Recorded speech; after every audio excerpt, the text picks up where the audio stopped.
السلام علیکم. Good to have you at Urdu audio books. حاضر خدمت ہے میمونہ نصر اللہ کا ناول میں ایک جگنو. ایپیسوڈ 8. Last episode. حاشر اپنی ان مصروفیات کی وجہ سے ایک اہم معاملے پر بیٹھنے والے جرگے کا حصہ نہیں بن پا رہا تھا، لیکن آج وہ شرکت کرنے کے لیے جا رہا تھا کیونکہ آخری فیصلہ اس نے ہی کرنا تھا. نینا اور ناز کو اب وہ اکیلا نہیں چھوڑتا تھا. دشمنوں کا کچھ پتہ نہیں ہوتا کب وار کر دیں. ناز نے گاڑی میں اس سے بات کرنے کی کوشش کی تھی. حاشر آنکھ اٹھا کر دیکھنے لگا. وہ نظر جھکا گئی تھی. وہ اب کبھی اس سے نہیں ماننے والا تھا. جو بھائی کی عزت نہیں رکھ سکی تھی اس کا دوبارہ کیا اعتبار کرنا. وہ دوسرے چانس دینے کا عادی نہیں تھا. سفر خاموشی سے کٹا تھا. انہیں حویلی چھوڑ کر وہ سیدھا جرگے میں آ گیا تھا. بابا جان اور اس کے بھائی پہلے پہنچ گئے تھے اور جب جرگے کا فیصلہ مخالف پارٹی کے خلاف گیا تھا تو انہوں نے شور مچانا شروع کر دیا تھا. یہ پہلی بار تھا کہ میر حاشر کے سامنے بیٹھ کر اس کے فیصلے کو چیلنج کیا جا رہا تھا. اور حد تو تب ہوئی جب وہ اس کی ذاتی زندگی پر اتر آئے تھے. اسے اس کی بیوی کے تانے دینے لگے تھے. تم سے اپنی بیوی تو سنبھالی نہ گئی، ہمارے فیصلے کیا کرو گے؟ سنا ہے بڑے بڑے کام کرتی ہے تمہاری بیوی. حاشر تو ہوش کھونے لگا تھا. اس کے بھائی بابا جان سب اٹھ کھڑے ہوئے تھے. میر حاشر نے آگے بڑھ کر اس آدمی کو اتنا مارا تھا کہ حد نہیں. اس کا جنون دیکھ کر مخالف پارٹی نے بندوقیں نکال لی تھیں. یہاں اس کے بھائیوں نے اور قبیلے والوں نے ان پر بندوقیں تان لی تھیں. مردوں کے بیچ گھر کی عورتوں کا ذکر کون برداشت کرتا ہے؟ برداشت کرنے والے کرتے ہوں گے مگر ایک بلوچ نہیں کرتا. حاشر نے ایک بھائی کے ہاتھ سے پسٹل لے کر اسے ہوا میں خالی کر دیا تھا. اندر کی آگ پھر بھی نہیں بجھی تھی. اسے کتوں کے آگے ڈال دو. آخری ٹھڈا مار کر اس نے اپنے ایک ملازم کو اشارہ کیا. میر حاشر اسے چھوڑ دو ورنہ جنگ ہوگی. مخالفوں سے ایک جوشیلے نے آگے بڑھ کر اسے وارننگ دی. اگر جنگ ہے تو میں ابھی سے میدان میں کھڑا ہوں. اس سے بھول جاؤ کہ یہ کبھی پیدا بھی ہوا تھا. اس نے دوسرے بھائی کے ہاتھ سے مڑ کر ایک اور پسٹل لے لیا تھا اور اسے اس جوشیلے نوجوان پر تان لیا. کیا کر رہے ہو میر؟ چھوڑو، جانے دو، بات کو کیا بڑھانا. ان میں سے ایک بزرگ آدمی نے آگے بڑھ کر کہا. اس کے بھائی اسی طرح پوزیشن سنبھالے کھڑے تھے. وہ زندگی میں جو بھی کر لیتے، جس مقام پر بھی چلے جاتے، کچھ چیزیں کبھی نہیں بدلتی. وہ سب لڑنے مرنے کو تیار کھڑے تھے. بھری محفل میں انہیں گھر کی عورت کا تانا دیا گیا تھا. وہ جان لینے سے کم پر کیسے راضی ہوتے؟ اپنے اس نوجوان کو سمجھا دو. مردوں کا کام نہیں ہوتا کہ لڑتے وقت عورتوں کی باتیں لے آئیں. یہ کمی چھوٹے لوگ کرتے ہیں. اس کی تربیت میں کمی رہ گئی ہے. اگلی بار مردوں کی محفل میں لاؤ تو آداب سکھا کر لانا. کہیں ایسا نہ ہو سب کہیں یہ کمین کون ہے.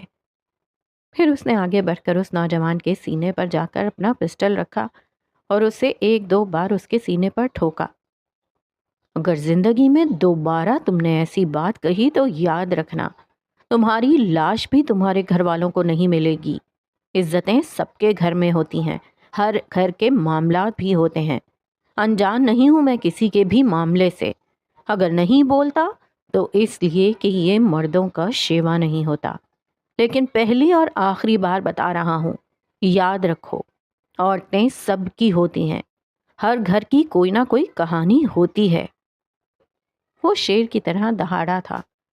اس کے الفاظ کو سب نے کھلے کانوں سے سنا تھا اور دماغ میں بٹھا لیا تھا. اس کے چھپے الفاظ کے مفہوم کو سب نے اچھی طرح سے سمجھ لیا تھا. اب وہ مر کر بھی ایسی بات نہیں کر سکتے تھے کیونکہ ہر گھر میں عورتیں ہوتی ہیں. ہر گھر کی ایک کہانی ہوتی ہے. گھر آ کر آگے رقیہ بی بی نے اسے دیکھتے تانا کسا تھا. وہ ایک دم سے پلٹ کر ان تک گیا تھا. وہ اس کی لال آنکھیں دیکھ کر ڈر گئی تھیں. سب مرد آگے پیچھے اندر آئے تھے. اسے ماں کے ساتھ کھڑا دیکھ کر رقیہ بی بی کے بیٹے ان کے ساتھ آ کھڑے ہوئے تھے. حاشر، اس کے بھائی نے وارننگ کے انداز میں کہا تھا. ایک تماشا باہر لگا تھا، ایک اندر لگ چکا تھا. ملازماؤں نے اپنے کام چھوڑ کر ادھر دیکھنا شروع کر دیا تھا. کسی نے جا کر حاجرہ بی بی کو بلا لیا تھا. رکھی، جاؤ سب کو بلا لاؤ. حاشر نے ان سے نگاہ ہٹا کر ایک طرف کھڑی ملازمہ کو حکم دیا تھا. تھوڑی دیر میں سب وہاں جمع ہو گئے تھے. آپ سب میرے خاندان کا، میرے اس گھر کا حصہ ہیں۔ میرے لیے آپ کی عزت میری اپنی عزت ہے، اسی طرح میری عزت بھی آپ کے لیے اپنی عزت ہونی چاہیے۔ مریم میری بیوی، میری عزت ہے، یعنی میر حاشر کی عزت۔ وہ مجھ سے الگ نہیں ہے۔ اس پر کوئی بات کرنے کا مطلب میر حاشر پر بات کرنا ہے، اور میر حاشر۔ وہ رکا۔ وہ اچھی طرح سے جانتا ہے کہ غیرت پر انگلی اٹھانے والے کا کیا انجام کرنا چاہیے۔ جا سکتے ہیں سب۔ وہ اپنے کمرے میں آ کر اندر کی کھالن کم کرنے کی کوشش کر رہا تھا۔ یہ محبت انسان کو کتنا ذلیل کروا کے رکھ دیتی ہے، یا پھر یہ کہیں، ہے محبت تیرے انجام پہ رونا آیا۔ بھلے شاعر نے کسی اور صورتحال پر کہا ہو، مگر میر حاشر کو اپنا حال یہی لگ رہا تھا۔ اماں اندر آئیں تو وہ کرسی پر بیٹھا سوچوں میں گم تھا۔ ماتھے پر تفکر کی لکیریں تھیں۔ دونوں ہاتھوں کی مٹھیاں بنائے ٹھوڑی تلے ٹکائے ہوئے تھا۔ کوہنیاں دونوں ٹانگوں پر ٹکی تھیں۔ وہ یقیناً بہت ضبط والا مرد تھا۔ کمرے میں کوئی بھی چیز بکھری نظر نہیں آ رہی تھی۔ اماں کو تو ایک لمحے کو لگا تھا وہ اپنے کمرے کا حشر بگاڑ دے گا، مگر وہ جیسے اپنے غصے کو اپنے اندر ہی ختم کرنے کی کوشش کر رہا تھا۔ وہ ہولے سے چلتی اس کے ساتھ رکھی کرسی پر آ بیٹھیں۔ وہ انہیں دیکھ کر چونکا اور سیدھا ہو بیٹھا۔ کیسے ہو؟ ان کے لہجے میں محبت تھی۔ حاشر کا دل چاہا کہہ دے بہت بکھرا ہوا ہوں۔ ٹھیک ہوں، ٹھیک ہوں۔ اس نے جیسے خود کو یقین دلانے کی کوشش کی تھی۔ اماں اسے دیکھتی رہیں۔ اس کے لیے زمانے سے جنگ لڑ رہے ہو، اسے چھوڑ کیوں نہیں دیتے؟ اس کی آنکھوں میں سختی ابھر آئی تھی۔ اماں، اس نے تحمل سے ماں کی طرف رخ کیا۔ وہ میری بیوی ہے، میری ذات کا دوسرا حصہ، ایسے کیسے چھوڑ دوں؟ اس پر برا وقت آیا ہے تو اس سے پیچھا چھڑا لوں؟ اگر میں اس سے یہ توقع رکھتا ہوں کہ وہ میرے اچھے برے وقت میں میرے ساتھ رہے تو پھر یہ اصول مجھ پر بھی لاگو ہوتا ہے۔ جس پر اتنا یقین کر رہے ہو اگر وہ غلط نکلی، اگر وہی مجرم نکلی تو؟ اماں نے اس کے دل کے ایک کونے میں پلتے ڈر کو زبان دی تھی۔ وہ اتنے ثبوت دیکھ چکا تھا کہ اس کا بے قصور نکلنا معجزہ ہی ہوتا، اور وہ اس معجزے کے لیے ہی ساری کوششیں کر رہا تھا۔ لیکن دل کے ایک کونے میں ڈر بیٹھ گیا تھا، اگر وہ مجرم نکلی تو؟ وہ محبت کے بھروسے پر یقین کے پلے صراط پر چل رہا تھا۔ پلے صراط کب آسان ہوا کرتی ہے؟ اگر اس کا یقین جھوٹا نکلتا تو وہ ایسا گرتا کہ پھر اس کا نام و نشان بھی نہیں ملنا تھا۔ وہ صحیح کہہ رہا تھا۔ وہ اپنی ذات کے لیے یہ جنگ لڑ رہا تھا۔ ایک زمانے سے اس لڑکی کے لیے نہیں، اپنے لیے لڑ رہا تھا۔ وہ اسے اپنی ذات ہی تو لگتی تھی۔ اماں، جیتنے کے یقین کے ساتھ اس جنگ میں گھسا ہوں۔ ہارنے کا ڈر ہے مگر جیتنے کا یقین ہے۔ باقی سب رب کے ہاتھ میں ہے، اس کی رضا میں راضی ہوں۔ اس نے اب بھی اپنے ضبط کے دامن کو نہیں چھوڑا تھا۔ اس لمحے اماں کو اپنی بہو پر رشک آیا تھا، جس کے حصے میں ایسا باوفا مرد آیا تھا۔ ورنہ مرد ذات تو وہ ہے کہ شک کا بال آ جائے تو گھر خراب کر لیتے ہیں اور زندگیاں بھی۔ اور وہ ہر روز نئے ثبوت دیکھ کر کیسے کیسے نہ ٹوٹتا ہوگا، مگر پھر بھی اپنی بیوی پر یقین کر رہا تھا۔ لوگ کہتے ہیں وفا صرف عورت کا شیوا ہے۔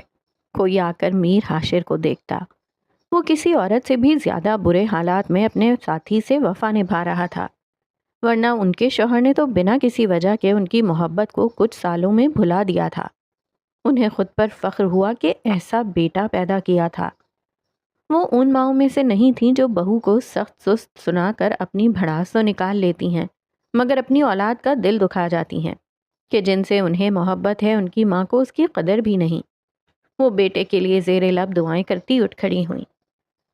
خدا کرے وہ لڑکی بے قصور نکلے۔ حاشر نے رات ہونے سے پہلے ہی واپسی کا قصد کر لیا تھا۔ سکون کہیں نہیں تھا۔ ایک دل چاہتا مریم سے جا کر مل آئے، مگر وہ صرف منکوہا تھی، بیوی نہیں۔ ان باتوں کے بعد پتہ نہیں اس کے ابو اجازت بھی دیتے کہ نہیں، مگر اسے اپنا علاج صرف مریم کا دیدار لگ رہا تھا۔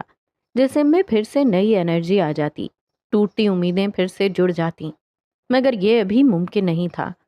کتنے مہینوں سے اس کی آواز بھی نہیں سنی تھی۔ کبھی کبھی وہ خود بھی اپنی محبت پر حیران ہوتا تھا۔ مریم کو اس سے اتنی محبت نہیں تھی، مگر اس کی محبت ہر روز جیسے پہلے سے بڑھ کر ہوتی جا رہی تھی۔ وہ محسوس کر رہا تھا کہ وہ محبت کی ایسی سٹیج کی طرف بڑھ رہا تھا جہاں سے واپسی ناممکن تھی۔ اگر یقین ٹوٹتا تو وہ بھی ٹوٹ جاتا۔ ان سب باتوں کا ادراک رکھنے کے باوجود بھی وہ اپنے دل کے ہاتھوں بے بس تھا۔ محبت بن قید انسان کو بے بس کر دیتی ہے۔ وہ بچاؤ کے ہر ممکن راستے کو دیکھ رہا ہوتا ہے مگر پھر بھی ان راہوں پر چلنے کا خواہش مند نہیں ہوتا۔ وہ اپنے انجام کو دیکھ رہا ہوتا ہے۔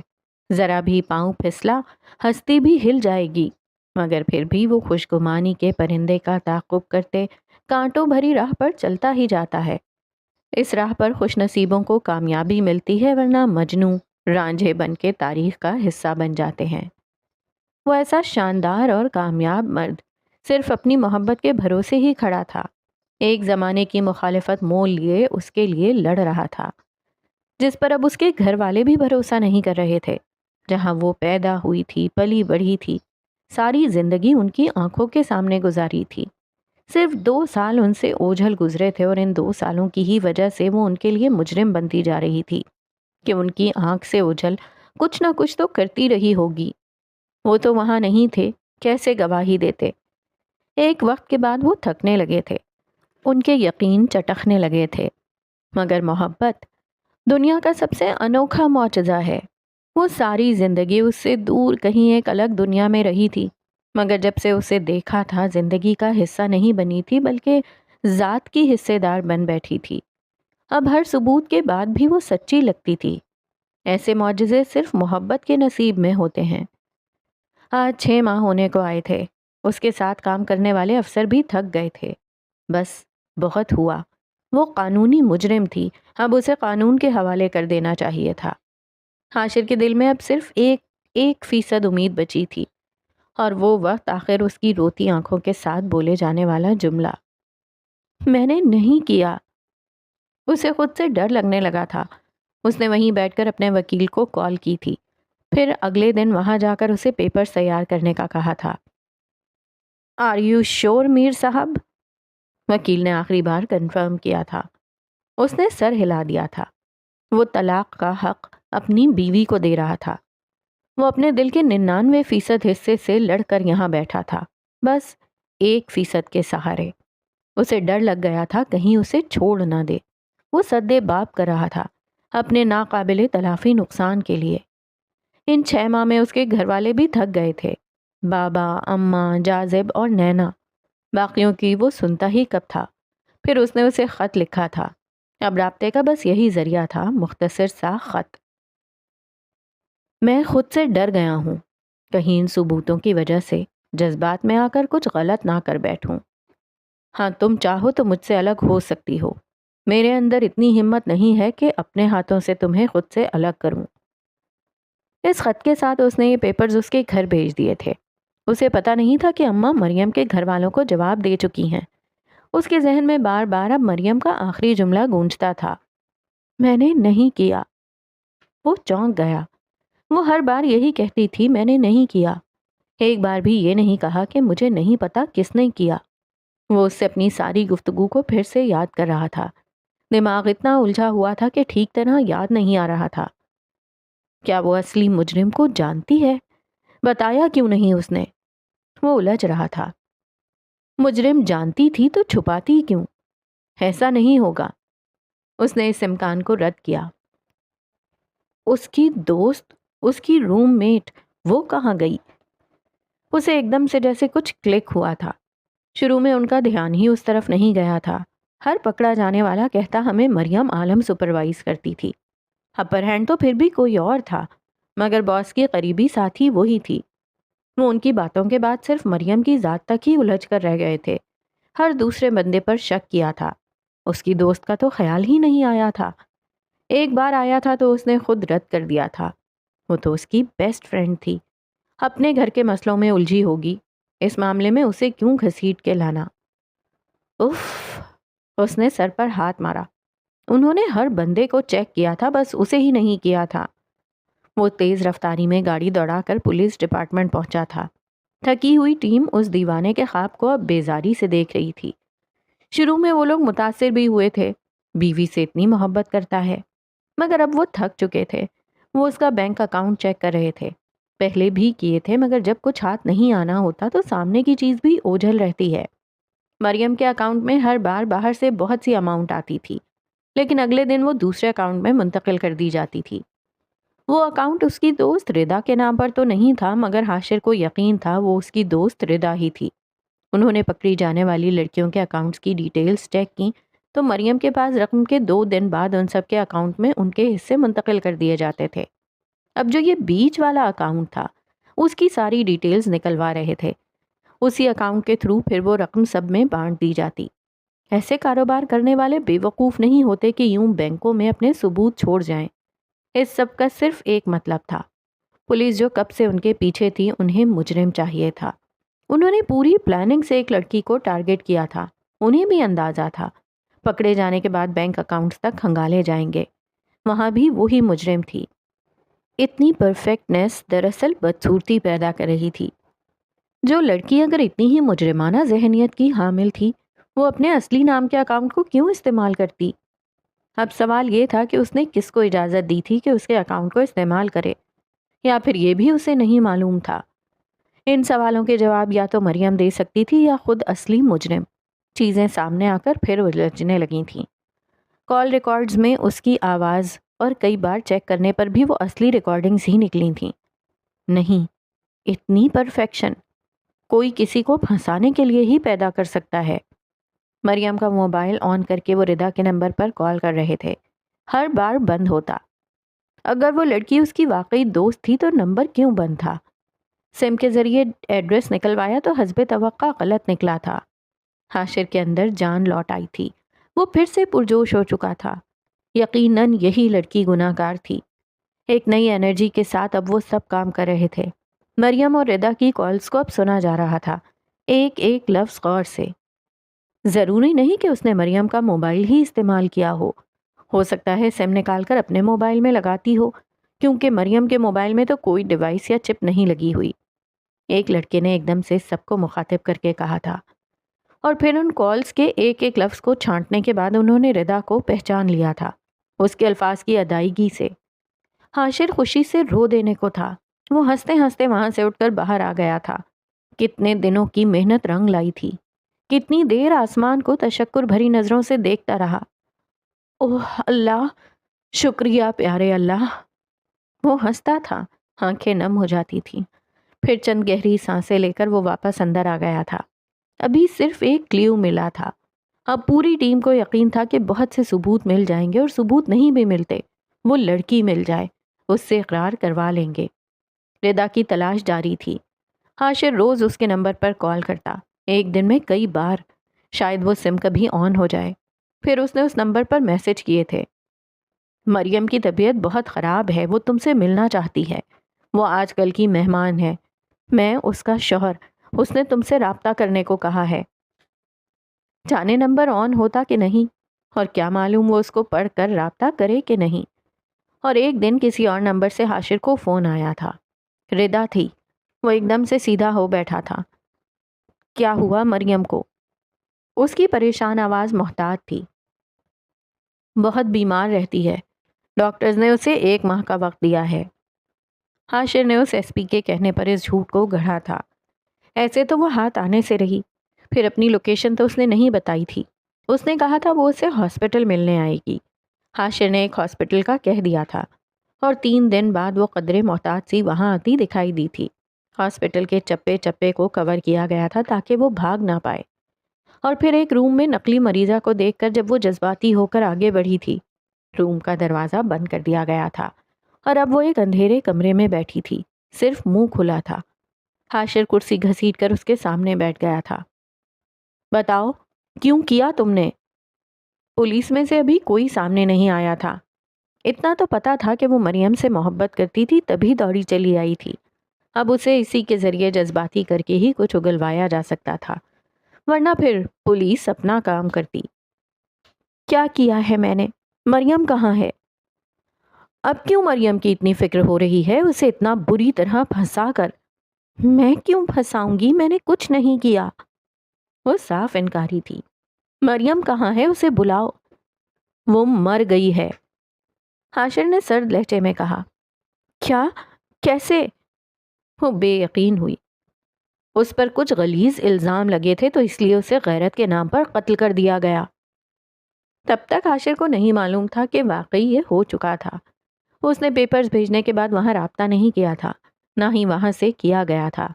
ویسے بھی وہ دن رات اس قدر مصروف رہتا تھا کہ سونے کو بھی بمشکل چند گھنٹے ملتے تھے۔ اس کے بعد تو وہ رونا شروع ہوئی، ہچکیوں کے ساتھ، سسکیوں کے ساتھ۔ کیسے بے وقوف لوگ ہو تم! کیا وہ لگتی تھی ایسے جرم کرنے والی؟ وہ تو بہت معصوم تھی، کیوں کر دیا ایسا؟ مریم! اس کی آہیں تھیں۔ عاشر اب تحمل سے اسے بولتے دیکھ رہا تھا۔ کوئی انسان کتنا بھی چالاک بن جائے مگر اس کی بھی کوئی نہ کوئی کمزوری ہوتی ہے۔ اس خطرناک لڑکی کی کمزوری بس مریم تھی، اس کی پیاری دوست۔ جب اس سے اتنی محبت تھی تو اسے پھنسایا کیوں تھا؟ وہ بہت معصوم تھی، کیوں مارا اسے؟ کیوں مارا؟ وہ سر کو دائیں بائیں کرتے روئے جا رہی تھی۔ پھر جب رو رو کر تھکی تو عاشر نے دوبارہ پوچھا، کیونکہ وہ بہت معصوم تھی۔ پہلی بار اس کے لیپ ٹاپ میں ویڈیو ڈالی تو اسے کہا مریم نہ کھولنا، میری پرسنل ہے۔ تو پھر اس لڑکی نے اسے نہیں کھولا تھا، کھولتی تو ڈیلیٹ کر دیتی نا، مگر اس نے مجھ پر اعتبار کر کے کھولی ہی نہیں تھی۔ میں ایسی معصوم لڑکی کہاں ڈھونڈ سکتی تھی؟ مجھ پر گھیرا تنگ ہو رہا تھا۔ مجھے اپنی جگہ کسی اور کا نام دینا تھا پولیس کو۔ وہاں سب لڑکیوں میں سب سے معصوم اور بے وقوف وہی تھی، مریم، میری دوست۔ اس نے آہ بھری، جیسے وہ بالکل ڈھہ چکی تھی۔ مریم کی موت کے صدمے نے اسے اندر تک دکھی کر دیا تھا۔ وہ بہت اچھی تھی، بہت، مجھ سے بہت محبت کرتی تھی، بس صرف وہی کرتی تھی۔ اور تم نے کیا کیا؟ سب کچھ فائنل تو تب کیا تھا میں نے جب وہ تمہارے نکاح میں آئی تھی۔ مجھے لگا اتنے طاقتور لوگ ہو اسے بچا لوگے اور میری طرف سے بھی پولیس کا دھیان ہٹ جائے گا۔ اپنے یہ لولے لنگڑے جواز اپنے پاس رکھو۔ تم نے اس لیے کیا کہ تمہیں آسان شکار چاہیے تھا، اور اس سے زیادہ آسان شکار کون ہو سکتا تھا؟ وہ غرایا تھا، اس کا دل چاہا اس کے منہ پر ہٹ کرے۔ بس مسٹر عاشر، آپ کا کام ختم ہوا۔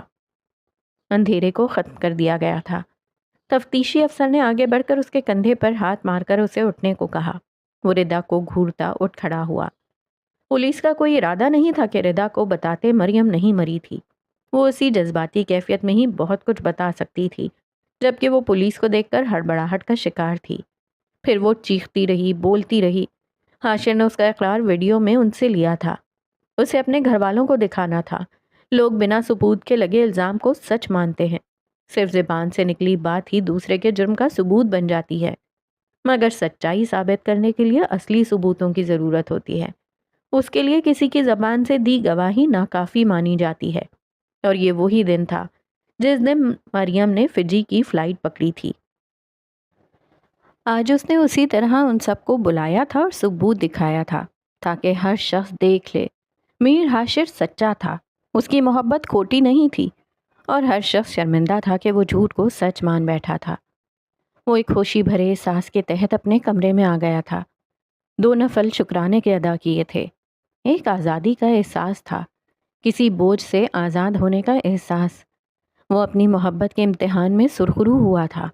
اس کے صرف ہونٹ ہی نہیں، آنکھیں بھی مسکرا رہی تھیں۔ وہ تینوں بہن بھائی اس وقت اماں کے کمرے میں تھے۔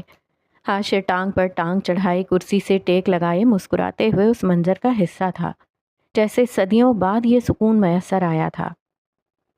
اماں، اب بس شادی کی ڈیٹ فکس کرتے ہیں، جاذب نے خوشی سے کہا۔ ہاں ضرور، لیکن مریم کی امی کی کال آئی تھی تو میں نے کہا تھا کہ ہمیں آپ کی بیٹی نہیں چاہیے، ہماری طرف سے جواب سمجھیں۔ عاشر سیدھا ہوا۔ اماں؟ تب مجھے یہی لگتا تھا کہ وہ مجرم ہے، اس لیے غصے میں کہہ دیا تھا، وہ معصومیت سے بولیں۔ اف اماں! وہ تینوں ایک ساتھ بولے تھے۔ پھر عاشر اپنی اماں اور بابا جان کے ساتھ مریم کے گھر آیا تھا۔ دروازہ مریم کی بھابھی نے کھولا تھا۔ انہیں دیکھ کر وہ گنگ ہو گئی تھیں، پھر ان کے متوجہ کرنے پر نہ چاہتے ہوئے انہیں ڈرائنگ روم میں لے آئی تھیں۔ اس کے ابو بیمار تھے، بھائی کا کچھ پتہ نہیں تھا، بھاگ کر ساس کو بلایا تھا۔ وہ افتاء و خیزاں دوڑی چلی آئی تھیں۔ ہاجرہ بی بی انہیں گلے لگا کر ان سے معافی مانگ رہی تھیں۔ وہ حیرت سے سب سن رہی تھیں۔ سمجھ تو بھابھی کو بھی نہیں آ رہا تھا ماجرا کیا تھا۔ پھر حاشر نے انہیں ساری بات کہہ سنائی تھی۔ ساری بات سن کر وہ اونچی آواز میں پھوٹ پھوٹ کر رو دی تھیں۔ مریم، میری مریم! حاشر سمیت وہ سب پریشان ہو اٹھے تھے۔ مریم کہاں ہے؟ اسے بلا دیں۔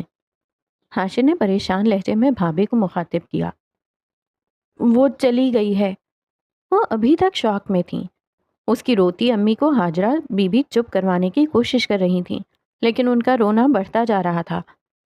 پلیز آپ مریم کو بلا دیں، اس نے زور سے دوبارہ بات کہی تھی۔ وہ چلی گئی ہے، پتہ نہیں کہاں چلی گئی ہے، وہ اس گھر کو چھوڑ کر چلی گئی ہے۔ شور سن کر اس کے ابو آ گئے تھے، اور جب پوری بات کا انہیں پتہ چلا تو ان کی بھی حالت مریم کی امی جیسی تھی۔ اس گھر میں بہن کی آواز گونجنے لگی تھی۔ اس کی امی بار بار اپنے بال نوچ رہی تھیں۔ میری بیٹی کہاں چلی گئی؟ میری مریم! حاشر بے یقینی سے ان سب کو روتا دیکھ رہا تھا۔ ہاجرہ بی بی کو اس ماحول سے وحشت ہو رہی تھی۔ پھر کچھ دیر بعد اس کا بھائی علی آ گیا تھا۔ حاشر نے اسے ویڈیو دکھائی تھی۔ وہ دیوانہ وار اپنے آپ کو مارے جا رہا تھا۔ یہ کیا کر دیا تھا اس نے؟ کہاں ہے یہ لڑکی؟ اسے میں اپنے ہاتھوں سے ختم کروں گا۔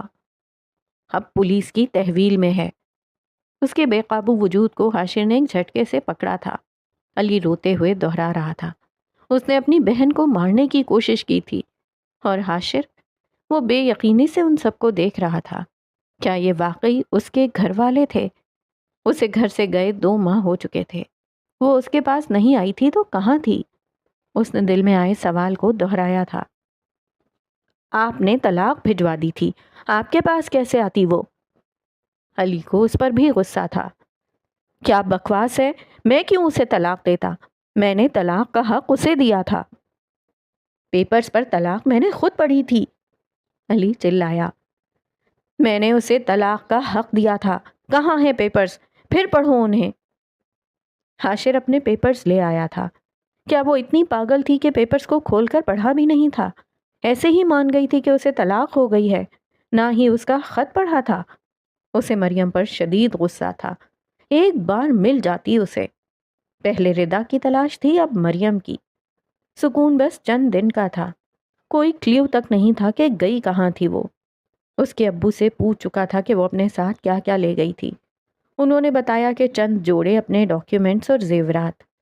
وہ اور جازب مل کر اسے ڈھونڈ رہے تھے۔ اس کے ابو اور علی بھی اسے ڈھونڈنے نکلتے تھے۔ وہ اپنے شہر کا ایک ایک کونا دیکھ چکے تھے۔ وہ ہوتی تو ملتی۔ زیورات؟ ہاں، زیورات۔ یہ ان کے خاندانی زیور تھے اور بہت پرانے تھے۔ اس نے یقیناً انہیں کہیں بیچا ہوگا۔ زیورات بہت مہنگے تھے اور ڈیزائن بھی ایسے تھے کہ ہر جولر انہیں نہیں خرید سکتا تھا۔ پاکستان میں اب وہ ایک ایک جولر شاپ پر نہیں جا سکتے تھے، لیکن ہر بڑے شہر کے بڑے جولرز پر جا کر ان کی تصویر دکھاتے۔ کوئی ان کو بیچنے آیا ہو۔ کئی دنوں بعد لاہور کے ایک جولر کے پاس ان زیورات کا پتہ چلا تھا۔ دونوں بھائی وہاں جا پہنچے تھے۔ زیورات تو وہی تھے۔ پھر انہوں نے CCTV فوٹیج دیکھی تھی۔ وہ بہت کمزور لگ رہی تھی۔ حاشر کو وہاں دور سے نظر آتی اس تصویر میں بھی اس کی آنکھوں کی ویرانی صاف نظر آ رہی تھی۔ وہ خود کو بہت بے بس محسوس کر رہا تھا۔ انہوں نے کہا تھا ان کے شوہر ادھر افریقہ میں ہیں۔ وہ آدمی اس کی بات دہرا رہا تھا۔ حاشر کے چہرے پر واضح بے بسی تھی۔ اس کے بعد اس کا کوئی پتہ نہیں تھا۔ ہر کلیو وہیں آ کے اینڈ ہو رہا تھا۔ آگے کروڑوں انسانوں سے بھری دنیا تھی اور اس میں سے مریم عالم کا سراغ لگانا تھا۔ حاشر نے پریشانی سے سر تھام لیا تھا۔ وہ اس اتنے بڑے شہر میں کہاں جا چھپی تھی؟ اس دن کے بعد سے میر حاشر نے جیسے لاہور کا در پکڑ لیا تھا۔ شروع میں کئی دن ڈھونڈنے پر ناکام ہو جانے کے بعد وہ چلا گیا تھا۔ وہاں اسلام آباد میں بہت کام تھے، مگر جیسے ہی کام سے فرصت ملتی وہ لاہور کی گلیوں میں بھٹکتا پھرتا۔ جانے کس دروازے سے نکلتی نظر آئے، کہیں کسی گاڑی میں بیٹھی، کبھی پیدل چلتے۔ وہ انسانوں کے جمع غفیر میں اس لڑکی کو ڈھونڈتا رہتا، اور جب کبھی ڈھونڈ کر تھک جاتا تو کہیں بھی بیٹھ کر سر دونوں ہاتھوں میں گرا لیتا۔ جانے زندگی میں اتنی بدصورتی کیوں گھل گئی تھی؟ ایک آسان اور سادہ زندگی کی خواہش تھی، اور زندگی تھی کہ اس کی پیچیدگیاں ختم نہیں ہوتی تھیں۔ وقت کب رکا ہے کسی کے لیے؟ ان کے لیے بھی نہیں رکا تھا۔ جازب اور نینا کی شادی ہو گئی تھی۔ مگر وہ ابھی تک مریم کا جوگ لیے ہوا تھا۔ بابا جان نے سخت سست سنائی تھیں، محبوبہ کے لیے جوگ لیتے تو سمجھ بھی آتا ہے، یار بیویوں کے لیے کون جوگ لیتا ہے؟ اسے غیرت دلانے کی کوشش کر رہے تھے۔ میرے لیے تو وہی محبوبہ تھی، اس نے آرام سے جواب دیا تھا۔ گھر سے جانے والی لڑکیوں کو زمانہ کھا جاتا ہے، جانے کے سال ہوگی، پتہ نہیں زندہ بھی ہے کہ نہیں۔ بابا جان کا اپنا انداز تھا اسے منانے کا۔ شروع میں بیٹے کا جنون دیکھ کر انہوں نے غصے میں کہا تھا، یہاں وہاں گلیوں میں کیوں ڈھونڈتے ہو؟ کسی دارالامان میں کیوں جاتے ہو؟ سیدھا اس بازار جاؤ، وہیں مل جائے گی۔ گھر سے نکلنے والیاں پھر وہیں بیٹھی ملتی ہیں۔ بابا جان، آپ شاید اسے پہچان نہیں پائے تھے۔ اگر خدا نہ خواستہ اس پر ایسا وقت آیا بھی ہوگا تو مجھے یقین ہے اس نے وہاں سے نکلنے کی ہر راہ ڈھونڈی ہوگی، اور اگر راہ نہیں پائی ہوگی تو یا مر گئی ہوگی یا مار دی گئی ہوگی۔ میں نے عام عورت پسند نہیں کی تھی، میں جانتا ہوں وہ دنیا کے کسی بھی کونے میں مل سکتی ہے، مگر وہاں نہیں۔ دوبارہ یہ بات کہہ کر میرا دل مت دکھائیے گا۔ بابا جان پھر منہ ہی منہ میں بڑبڑاتے رہے، انوکھا بیٹا پیدا کر ڈالا، بیوی کے جوگ لیتا ہے۔ بابا جان کے کہنے پر جاذب نے مریم کی تلاش ایسے لوگوں کے بیچ شروع کر دی تھی۔ ان کا بیٹا تو پاگل تھا، انہیں یقین تھا یہیں کہیں ملے گی یا کہیں کسی نوکرانی کے روپ میں ملے گی۔ گھر سے بھاگی لڑکیاں پھر بے مول ہی ملتی ہیں، اور اب انہیں اپنے بیٹے کے لیے وہ نہیں چاہیے تھی۔ جانے کہاں کہاں کی خاک چھان رہی ہوگی، پھر ملنے پر اسے گھر بٹھا دیتے۔ ٹھیک ہے انہیں اپنی بہو بہت پسند تھی، مگر بہت ہوا۔ وہ پچھلے 2 سالوں میں ان کے لیے بس مصیبت ہی بن گئی تھی، اور پھر ان کا بیٹا اس کے لیے جوگ لے رہا تھا۔ ان کی برداشت ختم ہو رہی تھی۔ 1 سال اور گزر گیا تھا۔ حاشر کی اس کی تلاش کی سنجیدگی میں کوئی فرق نہیں آیا تھا۔ وہ آخری بار لاہور میں نظر آئی تھی تو اس کے لیے وہ شہر یاراں تھا۔ انہوں نے بیوی سے کہا تھا کہ کوئی قسم دے کر اسے دوسری شادی پر منائیں، اور اب تو وہ خود بھی دل سے یہی چاہتی تھیں کہ اس کا گھر بس جائے، مگر وہ تو وہی پرانا حاشر تھا جو کسی طور ہاتھ نہیں آتا تھا۔ تم ماں ہو، کبھی معاف نہیں کروں گی، اپنے سر کی قسم کچھ بھی، مگر کرو۔ اس کی حالت مجھ سے دیکھی نہیں جاتی۔ سب بچے اپنی زندگیوں میں آگے بڑھ گئے ہیں، وہ ابھی تک وہیں ہے۔ بابا جان بہت دکھی تھے۔ ہاں، جیسے خود بڑی قسمیں دیتے تھے، مجھ سے آ کے کہتے ہیں تم کوئی قسم دو۔ اماں نے انہیں گھورا۔ عموماً ماں کی قسم پر بیٹے مان جاتے ہیں، تم کہو دودھ نہیں بخشوں گی۔ وہ انہیں پٹیاں پڑھا رہے تھے، لیکن یہ قسم ان کے دل کو لگی تھی۔ ان کا بھی دل دکھتا تھا جب جاذب بتاتا کہ ادا لاہور گئے ہوئے ہیں، اور یہ بھی معلوم تھا وہاں ہر گلی کی خاک چھانتا ہوگا۔ وہ ہوش مند نظر آتا مرد وہاں جا کے دیوانہ بن جاتا تھا۔ پلوشا کی شادی تو ہو گئی تھی، اس کی چھوٹی بہن کے لیے اب وہ خود سوچتی تھیں۔ پھر فیصلہ کر کے وہ بیٹے کے پاس اسلام آباد آ گئی تھیں، اور پھر رات کو ڈنر کے بعد شوہر کے اشارے پر اس کے پیچھے کمرے میں آ گئی تھیں۔ یہاں وہاں کی باتوں کے بعد وہ اصل مدعے پر آ گئی تھیں۔ حاشر، تمہیں ایسے دیکھ کے میرا دل دکھتا ہے بچے، اور کتنی اکیلی زندگی گزارو گے؟ اب شادی کر لو۔ میں تو پہلے سے شادی شدہ ہوں۔ اس نے ان کی بات پر ناسمجھی سے انہیں دیکھا۔ تو کہاں ہے تمہاری بیوی؟ وہ غصہ ہوئی۔ ڈھونڈ رہا ہوں، مل جائے گی۔ اس کا اطمینان قابل دید تھا۔ حاشر، دوسری شادی کر لو۔ اب تک کچھ نہیں کہا تمہیں، لیکن اب بس بہت ہوا۔ میں ادی زہرا کی چھوٹی بیٹی کو تمہارے لیے مانگ رہی ہوں۔ اوہ ہو اماں، کیا ہو گیا ہے؟ ریلیکس، میں پہلے سے شادی شدہ ہوں۔ جب تک تمہاری وہ لاڈلی ملے گی تب تک تم بڈھے نہ ہو چکے ہو۔ اماں جل کر بولیں۔ اس نے چھوٹا سا قہقہا لگایا۔ اماں، ابھی تک تو اس کے لاڈ اٹھا نہیں پایا، آپ کو کہاں سے پتا چل گیا کہ وہ میری لاڈلی ہے؟ بولتے ہوئے وہ دل گرفتہ ہوا۔ جو اس کے لیے مجنو بنے پھر رہے ہو، یہ کم لاڈ ہے؟ حاشر نے اماں کے تیور دیکھ کر اپنے قہقہے پر قابو پا لیا تھا۔ وہ اس سے سنجیدہ گفتگو کرنے آئی تھیں۔ دیکھو بیٹا، تمہاری عمر بڑھ رہی ہے، 33 کے ہو، کب وہ ملے گی، کب تمہارے بچے آئیں گے؟ صرف اس کی اماں میں ہی یہ کوالٹی تھی کہ سنجیدہ بات بھی اس طرح کرتی تھیں کہ قہقہوں کا گلا گھونٹنا مشکل ہو جاتا تھا۔ جب نصیب ہوگا سب ہو جائے گا۔ اس نے سنجیدگی کے دامن کو پکڑا۔ شادی کرو گے تو نصیب بنے گا، ایسے تھوڑی نہ نصیب بن جائے گا۔ اماں میری بات سنیں، میں نے پہلے بھی کہا تھا، پھر کہہ رہا ہوں، میری زندگی میں بس ایک ہی عورت آئی ہے، وہ موجود رہے یا نہیں مگر میرے لیے وہی ہے، اس لیے کسی کی بیٹی کے لیے بات کرنے کی ضرورت نہیں ہے، کیونکہ میں شادی نہیں کروں گا۔ حاشر میں تمہیں اپنا دودھ نہیں معاف کروں گی۔ اماں نے روتے ہوئے اپنا آخری پتا بھی پھینک دیا تھا۔ وہ بے یقینی سے ماں کو دیکھ رہا تھا۔ آپ کی مرضی ہے اماں، اب آپ سے بخشوانے کے لیے کسی کی زندگی تو خراب نہیں کر سکتا، مت معاف کیجیے گا مجھے۔ اس کے چہرے پر سنجیدگی تھی۔ اب کہ اماں نے رونا چھوڑ کر بے یقینی سے بیٹے کو دیکھا تھا۔ کیا زندگی خراب؟ وہ تمہیں چھوڑ کر جا چکی ہے، وہ ایک دن آ بھی جائے گی، اور آپ تو ماں ہیں، روز قیامت میں بھی دوزخ میں جاتا دیکھ کر معاف کر دیں گی۔ وہ ماں نہیں ہے میری، وہ تو اپنی زیادتیوں پر سزا دلوانے کے لیے اللہ کے آگے ٹھہر جائے گی۔ پھر کیا کروں گا؟ آپ کی مانوں تب بھی میری آخرت خراب، نہ مانوں تب بھی، تو میں ماں کی معافی کا رسک لینا پسند کروں گا۔ میں ماں ہوں، میری نافرمانی کر کے میرا دل دکھا رہے ہو۔ ہے نافرمانی نہیں کر رہا، آپ مجھے ایسے دوراہے پر لا رہی ہیں جہاں آپ کی بات مان کر بھی میری آخرت خراب ہو جانی ہے۔ آپ تو اپنا حق معاف کریں گی، اس کے ساتھ کی زیادتی پر آپ کی معافی بھی مجھے سزا سے نہیں بچا سکے گی۔ آپ کو اندازہ ہے آپ نے مجھ سے کس چیز کا مطالبہ کیا ہے؟ وہ افسوس سے انہیں دیکھ رہا تھا۔ آپ کو میرے سر کی قسم، آپ دوبارہ ایسی بات نہیں کریں گی۔ پتہ نہیں یہ مائیں ایسا کیوں کرتی ہیں، جان بوجھ کے اپنی اولاد کو جہنم کے دوراہے پر لا کھڑا کرتی ہیں، اور جو مرد ماں کی فرما برداری کر کے اپنی طرف سے جنت کے حقدار بن رہے ہوتے ہیں، وہ در حقیقت یہ بھول جاتے ہیں کہ اس کے ذمے صرف ماں کے نہیں، اس کے ساتھی کے بھی حقوق ہیں، اور اگر اس نے معاف نہ کیا، جنت تو ویسے دور چلی جائے گی۔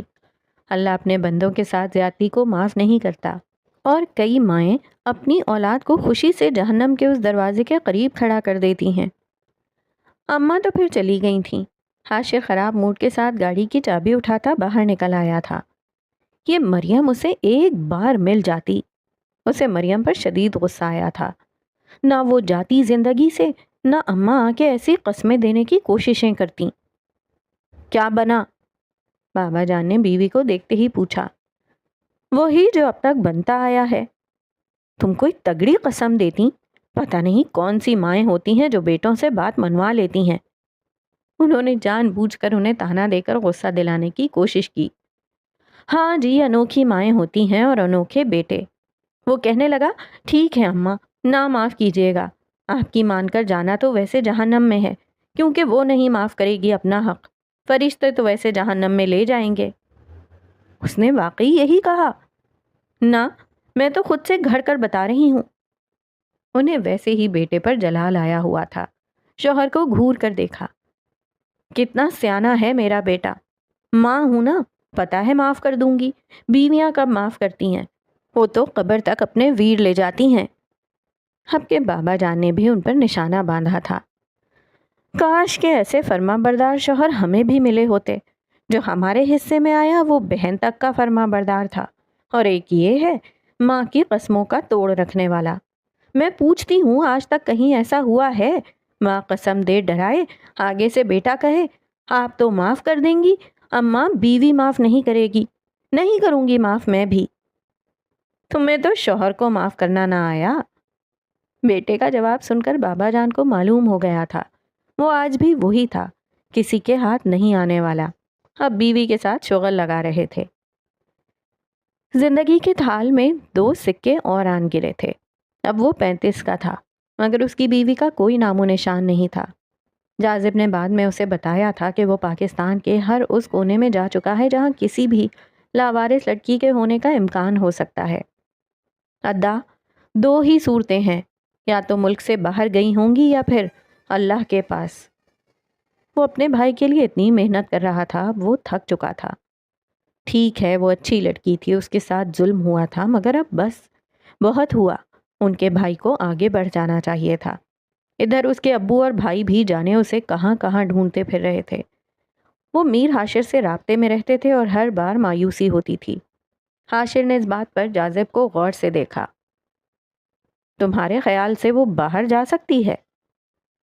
میرے خیال سے ہو سکتا ہے وہ مر چکی ہوں۔ یہ آپ نے نہیں سنا؟ کب تک ایک نادیدہ چیز کے پیچھے بھاگتے رہیں گے؟ زندہ ہوتی تو مل جاتی۔ آپ ایک ایسے انسان کے انتظار میں خود کو رکھے ہوئے ہیں جس کے لوٹ آنے کا کوئی چانس بھی نہیں ہے۔ بس کر دیں، کیوں لا حاصل انتظار میں خود کو باندھ رکھا ہے؟ 5 سال کم نہیں ہوتے۔ اگر کبھی کہیں مل جائیں تو کہہ دیجیے گا 5 سال انتظار کیا تھا۔ تمہیں نہیں لگتا تم اپنی حد پار کر رہے ہو؟ وہ کرسی کی بیک سے ٹیک لگائے اسے یہاں سے وہاں جھلا رہا تھا۔ جاذب کی باتوں نے اس کے ماتھے پر بل ڈال دیے تھے۔ حدا، آپ کو احساس ہے آپ کو اس طرح دیکھنا کس قدر تکلیف دہ ہے؟ کیوں؟ کیا ہو گیا ہے مجھے؟ پہلے بھی تو ایسا ہوتا تھا۔ جب شادی نہیں کی تھی تب بھی مسئلہ تھا، اب جب کر لی تب بھی مسئلہ ہے۔ جاذب افسوس سے بھائی کو دیکھ رہا تھا، جو بظاہر اپنا ہر کام احسن طریقے سے کرتا تھا۔ اس کی مصروفیات بھی وہی تھیں، مگر لاہور جا کر وہ کچھ اور ہو جاتا تھا۔ ہر چیز بھول جاتی اسے، کسی دیوانے کا گمان ہوتا تھا، ہر ایک چہرے کو کھوجتا رہتا۔ کبھی لڑکیوں کے راستے روک کر انہیں مریم کی تصویر دکھا کر پوچھتا، اس لڑکی کو کہیں دیکھا ہے؟ وہ جاتا تو اکیلا تھا، مگر جاذب ہر بار بھائی کے پیچھے جاتا تھا، اور اس کی حالت دیکھ کر اس کا دل چاہتا وہ دہاڑے مار مار کر روئے۔ وہ ہوش مند مرد محبت کے زہر سے قطرہ قطرہ مر رہا تھا، اپنی پوزیشن، اپنا عہدہ بھلائے اس لڑکی کے لیے پھرتا تھا جس سے خود کبھی ایک بار بھی محبت کا اظہار نہیں کیا تھا۔ بھائی کی حالت دیکھ کر اس کے ڈھونڈنے میں تیزی آ جاتی تھی۔ بڑے چھوٹے شہر، اس نے ملک کا کونا کونا اس دیوانے کے لیے چھان مارا تھا۔ وہ ہوتی تو ملتی۔ میری بھی تو بیوی ہے، مجھے بھی اس سے محبت ہے، مگر اتنی نہیں کہ اس کے لیے گلیوں کی خاک چھانوں۔ اب جاذب نے اور طرح سے اسے گھیرنا چاہا۔ ہر دل پر محبت اور روپ میں اترتی ہے، میرے دل میں اس کے سوا کوئی اور نہیں آتی۔ کوشش بھی کی ہے مگر دل ہر بار بار اسی کا نام لیتا ہے۔ یہ مختلف وقتوں میں کی جانے والی بحث تھی۔ آج بھی جاذب غصے میں اٹھ کر اس کے آفس سے نکل کر اپنے آفس میں آ گیا تھا۔ حاشر ٹیبل پر جھکا ایک فائل کو اسٹڈی کر رہا تھا۔ ایک ہاتھ کی انگلیاں کیلکولیٹر پر تیزی سے حرکت کر رہی تھیں۔ جاذب افراتفری سے دروازہ کھول کر اندر آیا تھا۔ حدا، یہ دیکھیں۔ اس کی سانسیں پھولی ہوئی تھیں، جیسے بھاگتا ہوا آیا ہو۔ اس نے اپنا موبائل اس کے آگے کیا۔ اسکرین پر نظر پڑتے ہی حاشر کی سانسیں تھم گئی تھیں۔ اس نے تیزی سے موبائل اپنے ہاتھ میں لیا۔ ایک ویڈیو چل رہی تھی جہاں اب ہزاروں کے مجمع کو دکھایا جا رہا تھا، اور پھر دوبارہ کیمرہ اسٹیج پر اسپیچ کے لیے آئے اسپیکر پر ڈالا جا رہا تھا۔ ہم لوگوں کے ساتھ مسئلہ یہ ہے کہ جب ہم کسی سے محبت کرتے ہیں تو اپنا آپ لگا دیتے ہیں، اور پھر جب وہ ہمیں چھوڑ دیتے ہیں تو ہماری حالت نہ زندوں میں رہتی ہے نہ مردوں میں۔ محبت واقعی ایسا ہی کرتی ہے۔ میرا ماننا ہے کہ آپ کسی سے بھی محبت کریں تو اس میں اپنا 100% حصہ نہ دیں، اپنے وجود کا ایک حصہ خالص اپنی ذات کے لیے بچا کے رکھیں، تاکہ جب وہ چھوڑ جائے تو کم از کم آپ اٹھنے کے قابل تو ہوں، آپ اس قابل تو ہوں کہ پھر سے اپنی زندگی شروع کر سکیں۔ جو حصہ اپنے لیے رکھیں تو اسے سب سے چھپا کے رکھیں، کسی کو معلوم نہ ہونے پائے کہ آپ نے اپنے اندر صرف اپنی ذات کے لیے کچھ رکھ چھوڑا ہے، کیونکہ جب ظالموں کو معلوم ہو جائے تو وہ ایکسٹرا محبت دکھا کے وہ بھی لے جاتے ہیں۔ جب آپ دیکھتے ہیں آپ خالی ہیں تو پھر آپ میں 100 کیڑے نکال کر اٹھ کر چل دیتے ہیں۔ پھر وہ تو اپنی نئی زندگی میں مصروف ہو جاتے ہیں، مگر آپ پھر اٹھنے کی تمنا کے باوجود بھی نہیں اٹھ پاتے۔ اندھی محبت انسان کو پیرالائز کر دیتی ہے۔ ٹھیک ہے، محبت سوچ سمجھ کر نہیں کی جاتی، جس سے ہو جب ہو، مگر یاد رکھیں آپ کی ذات کے اندر ایک حصہ خالص آپ کے لیے ہونا چاہیے۔ وہ حصہ انہیں بھی نہ دیں جو آپ سے شدید محبت کے دعوے دار ہوں، کیونکہ برے وقت میں سایہ بھی ساتھ چھوڑ جاتا ہے، تب انسان کے اندر کا وہ حصہ اس کے کام آتا ہے۔ حاشر نے اس کے نیچے ایک اور ریلیٹڈ ویڈیو کھولی۔ وہ دونوں بھائی خاموشی سے موبائل کو دیکھ رہے تھے۔ میری زندگی پہلے بہت آسان تھی، پھر ایسے الٹی ترتیب ہوئی کہ میں حیران بھی نہ ہو سکی، مگر یہی زندگی ہے، غیر متوقع، آپ کی سوچوں سے پرے۔ مجھ پر ایسا وقت بھی آیا جب میری زندگی میں موجود سب مردوں نے مجھ سے اپنا دامن چھڑا لیا تھا، کیونکہ میں ان کے لیے ایک دھبا بن گئی تھی، اور میں انہی کے طرز پر سوچتی رہی کہ اگر عورت کے نام کے ساتھ کسی مرد کا نام نہیں رہا تو وہ اب کسی کام کی نہیں رہی۔ دنیا کی بھیڑ میں گم ہو جائے اور اگر کبھی اٹھے تو خود کو بیچ کے۔ میں نے یہی دیکھا کہ خود عورتیں بھی جب ایسے مسائل سے گزرتی ہیں تو وہ پھر خود کو زندہ رکھنے کے لیے یا اپنی زندگی کے مردوں سے بدلہ لینے کے لیے خود کو بازار میں لا کھڑا کرتی ہیں۔ میں کہتی ہوں اگر عورت ہمت سے اپنے وجود کی عزت کے لیے کھڑی ہو جائے تو کسی آدم کے بیٹے کی ضرورت نہیں کہ وہ حوا کی بیٹی کو سجا بنا کر کاروبار کرے۔ ٹھیک ہے، زندگی میں مشکلات آتی ہیں، تو جو عورتیں خود کو اس کام کے لیے پیش کرتی ہیں کیا تب وہ سکون کے جھولے میں جھولتی ہیں؟ زندگی کے مسئلے تو چلتے رہتے ہیں، بس ان کی وجہ سے اپنے قدم نہیں اکھاڑتے ہیں۔ خود کو کسی مرد کی نہیں، اپنی عزت سمجھیں۔ آپ کیسے گوارا کر سکتی ہیں کہ آپ کا وجود اتنا سستا کر دیا جائے کہ چند پیسوں کے عوض کسی کو بھی مل جائے؟ آپ یہ کیسے سوچ سکتی ہیں کہ اگر آپ کی زندگی میں کوئی مرد نہیں رہا تو آپ عزت دار نہیں رہیں؟ خود کو مٹا دیں، اٹھیں اور اپنا آپ منوائیں، مگر اس طرح اپنے وجود کی تذلیل کر کے نہیں۔ بھلے آپ اکیلی ہیں مگر اچھے راستے کو چنیں۔ جب تک آپ کے نام کے ساتھ کسی مرد کا نام رہتا ہے آپ اپنی حفاظت کرتی ہیں۔ جب صرف اپنا ہی نام رہ جاتا ہے تو پھر کیا ہوتا ہے؟ کیا آپ کا اپنا نام آپ کے لیے عزت اور غیرت نہیں بن سکتا؟ اٹھیں اور اپنے وجود کی عزت کے لیے لڑیں اور دنیا کے اچھے شعبوں میں اپنا نام لکھوائیں۔ بھلے آپ اکیلی ہیں مگر اپنے آپ میں مکمل ہیں۔ آپ کی کوشش کئی عورتوں کے لیے روشنی بن سکتی ہے۔ میں یہاں اپنی زندگی کی مشکلیں اس لیے نہیں بتا رہی کہ آپ لوگ مجھے باہمت کہیں، میں اس لیے آپ سے شیئر کر رہی ہوں کہ ہو سکتا ہے آپ میں سے کوئی ایک بھی اپنی زندگی میں ایسی ہی کسی مشکل کا سامنا کر رہی ہو۔ میرے الفاظ اس کے لیے روشنی بنے کہ جب یہ اکیلی عورت اپنے لیے عزت بن سکتی ہے تو آپ بھی بن سکتی ہیں۔ میں ایک جگنو، ایک تارا سہی، اندھیر نگر کی تو روشنی ہوں۔ اور یاد رکھیں غیرت کا مفہوم کسی مرد سے ریلیٹڈ ہونا نہیں ہوتا۔ غیرت صرف ایک ہی مفہوم ہے اور وہ ہے خدا کی بنائی حدود کو نہ توڑنا۔ سامنے ساری عورتیں بیٹھی تھیں۔ کوئی انٹرنیشنل خواتین کا سیمینار تھا۔ وہ ایک کرسی کے آگے بیٹھی ہاتھ میں مائک پکڑے بول رہی تھی اور وہ ساری عورتیں اسے توجہ سے سن رہی تھیں۔ حاشر نے اس سے نیچے والی ایک ویڈیو کھولی۔ اسے یقین نہیں آ رہا تھا، وہ وہی تھی، مریم عالم۔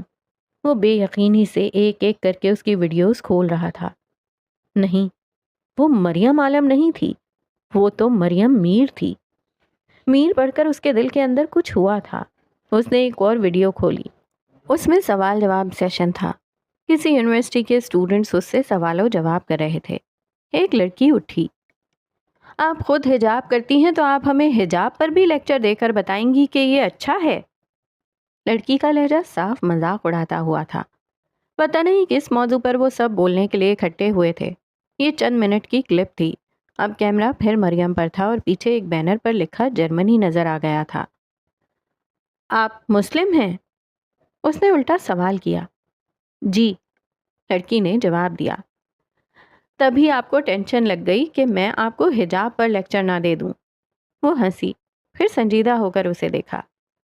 آپ مسلم ہیں، آپ کے لیے ایک کتاب اوپر سے بھیجی گئی ہے، یہ حکم اس میں ہے، میں کیوں آپ کو حجاب کرنے کو کہوں گی؟ جائیں اس کتاب کو کھولیں، پڑھیں، اس میں حجاب کے علاوہ بھی حکم ہیں۔ ان کو مان سکتی ہیں مانیں، نہیں مان سکتی تو ایک پیپر پر اپنی دلیلیں لکھتی جائیں کہ آپ کے خیال سے وہ حکم کیوں نہیں مانا جانا چاہیے، اور جب سب دلیلیں لکھ لیں تو پھر سوچیں جس نے حکم دیا ہے اس کے سامنے یہ دلیلیں دہرا سکتی ہیں۔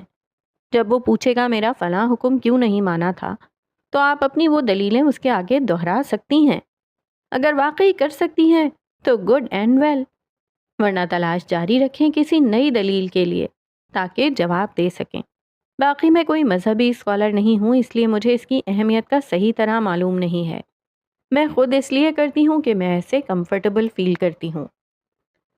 وہ باقاعدہ حجاب نہیں کرتی تھی، ایک اسکارف کو اپنے دوپٹہ اسٹائل میں لے لیتی تھی، سر کے بال کبھی کبھار نظر آ جاتے اور نیچے گردن سے ڈھیلا۔ لباس تو ہر ویڈیو میں مغربی تھا مگر اس میں مشرقی ٹچ تھا، یوں کہ اس کا جسم نمایاں نہیں ہو رہا تھا۔ وہ لڑکی بیٹھ گئی تھی، اب کوئی لڑکا کھڑا ہو رہا تھا۔ حاشر نے موبائل ایک طرف کر دیا۔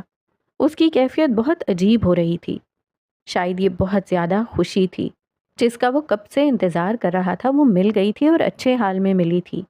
ہو خدا، شکر۔ اس کے بعد اس نے اسی سوشل میڈیا کے اکاؤنٹ پر رابطہ کیا تھا۔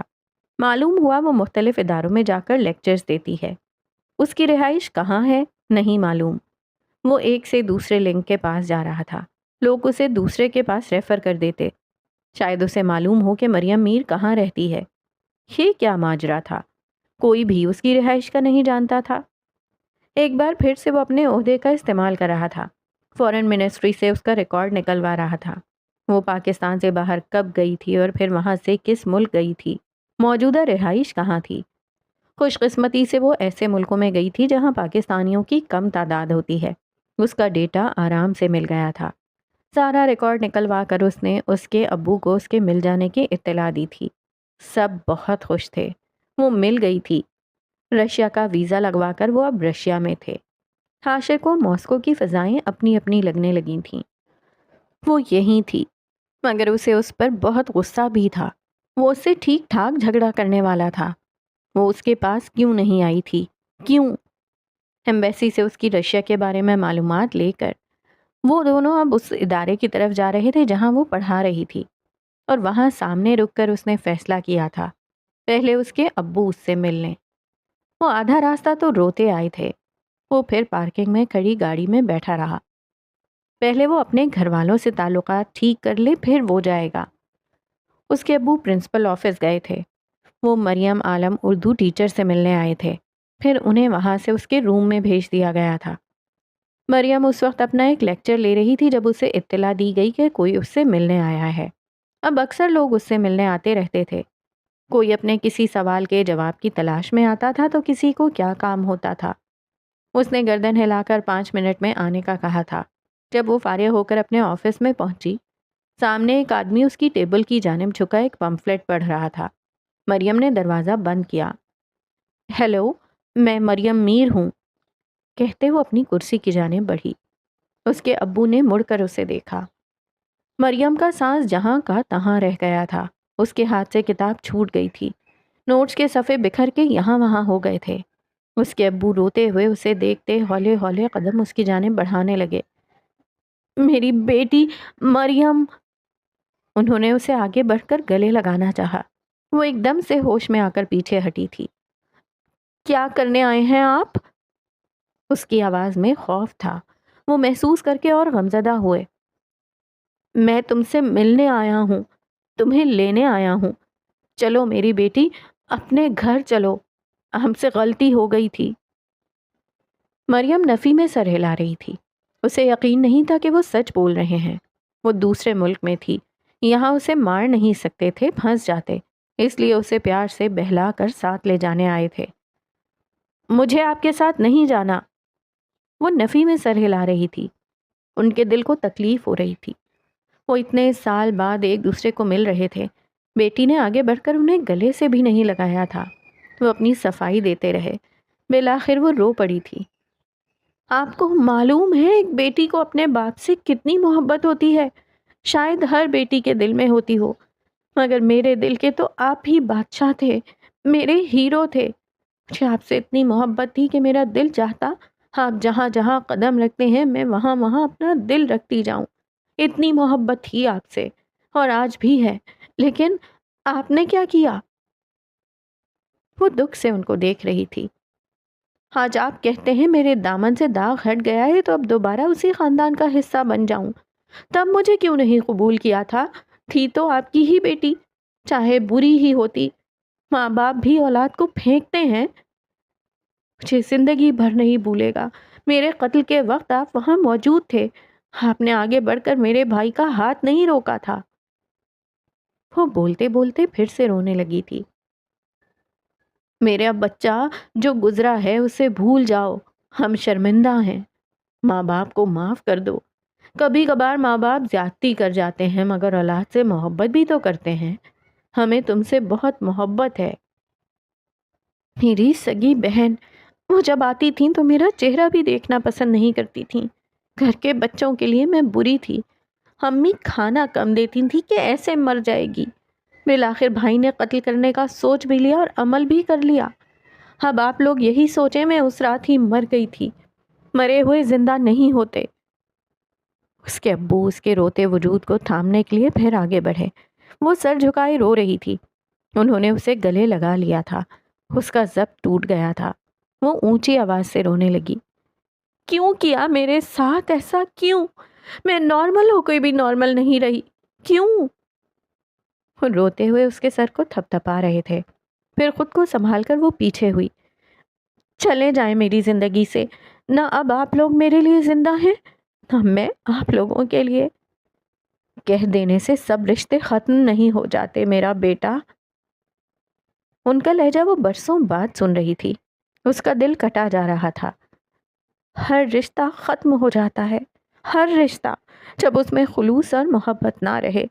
آپ میرے والد ہیں، آپ سے محبت فطری ہے، کل بھی تھی، آج بھی ہے، مگر اب میں آپ پر اعتبار نہیں کرتی۔ جب اعتبار نہیں کرتی تو آپ لوگوں کے ساتھ زندگی کیسے گزار سکتی ہوں؟ آپ جائیں یہاں سے، پلیز چلے جائیں۔ میں تمہاری ماں سے کیا کہوں گا؟ وہ تمہاری راہ دیکھ رہی ہوگی۔ جب سے تمہارے ملنے کا پتہ چلا ہے وہ خوشی سے سو نہیں پائی۔ وہ بے بسی سے اسے دیکھ رہے تھے۔ نہیں، تب ضرور نیند آئی ہوگی جب میں کئی دن کھانے کے لیے یہاں وہاں بھٹکتی تھی اور پھر اپنی عزت نفس پر پیر رکھ کے بھیک مانگ کر پیٹ بھرتی تھی۔ انہیں تب بھی نیند ضرور آئی ہوگی جب میں یہاں سردی کے مارے لوگوں کے دروازے کھٹکھٹاتی تھی، مجھے آگ کے آگے بیٹھنے دے، اور وہ کسی فقیر کی مانند دھتکار دیتے تھے۔ انہیں اس رات بھی نیند آئی ہوگی جب میں اپنی عزت بچانے کے لیے کچرے میں ساری رات پڑی رہی تھی۔ مجھے بتائیں میں کیا کیا بھولوں؟ وہ کچرے میں گزری رات آج بھی میرے دماغ میں اسی طرح تازہ ہے۔ کئی لوگوں کے بیچ بیٹھی ہوتی ہوں جب یوں لگتا ہے کچرے کے کیڑے میرے جسم پر حرکت کر رہے ہیں۔ راتوں کو سوتے وقت یوں لگتا ہے کسی نے منہ پر گند کا ڈھیر ڈال دیا ہو۔ بدبو سے نیند نہیں آتی، لیکن تب بھی انہیں نیند آتی ہوگی، اب بھی آ جائے گی۔ لوگ میرے ماں باپ ہیں، آپ سے ہمیشہ محبت رہے گی۔ خون کی محبت کبھی ختم نہیں ہوتی۔ میں نے ہر چیز کے لیے آپ لوگوں کو معاف کیا، مگر خدا را اب میری زندگی میں نہ آئے۔ خدا کے لیے چلے جائیں، مجھے جینے دیں، میری تکلیف کو نہ بڑھائیں۔ وہ شکستہ قدموں سے پلٹ رہے تھے اور مریم نے بائیں ہاتھ پر اپنے دانت گاڑ دیے تھے۔ اسے اپنی چیخیں روکنی تھیں۔ اس کے ابو جا رہے تھے۔ اس کا دل ان کے قدموں میں لپٹا جا رہا تھا۔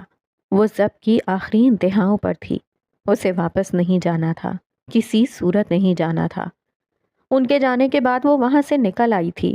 اسے رونا تھا، کھل کے، بہت سا۔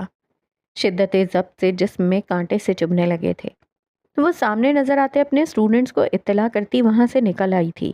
اب بقیہ لیکچر اس نے کل دینا تھا، ابھی تو رونا تھا۔ وہ دوسرے دروازے سے نکل کر پیدل چلتی جا رہی تھی، جبکہ حاشر نے اس کے ابو کو آتے دیکھ کر پوچھا تو انہوں نے روتے ہوئے سب بتا دیا تھا۔ پھر وہ اس کے آفس تک گیا تھا۔ وہ وہاں نہیں تھی۔ کہاں چلی گئی تھی؟ کیا ایک بار پھر سے بھاگنے والی تھی؟ حاشر کو ڈر لگا۔ آنکھوں سے بہتے آنسوؤں کی وجہ سے بار بار راستہ دھندلا ہو رہا تھا۔ اس کے قدم لڑکھڑا رہے تھے۔ روتے روتے اس کی ہچکیاں بن گئی تھیں۔ وہ چلتے چلتے وہیں فٹ پاتھ پر بیٹھ گئی تھی، بلند آہوں اور سسکیوں کے ساتھ روئے جا رہی تھی۔ ایک ایک رگ میں تکلیف محسوس ہو رہی تھی۔ شدت غم سے اس کا دل پھٹنے کو تھا۔ اس کی سانسیں اندر کہیں اٹکتی جا رہی تھیں۔ یہ دن کا مصروف وقت تھا، گاڑیاں آ جا رہی تھیں، پیدل کوئی نہیں تھا۔ اس تکلیف سے اسے اپنی رگوں میں درد ہی بہتا محسوس ہو رہا تھا۔ وہ درد کے مارے جھکتی جا رہی تھی۔ وہ ہر بار سوچتی بس یہی ہے درد اور تکلیف کی انتہا، اور ہر بات غلط ثابت ہوتی تھی۔ اس نے کب سوچا تھا اس کے ابو اسے لینے آئیں گے اور وہ درد کی اس انتہا کو بھی چھوئے گی۔ آج ساری تکلیفیں ایک ساتھ آ ملی تھیں۔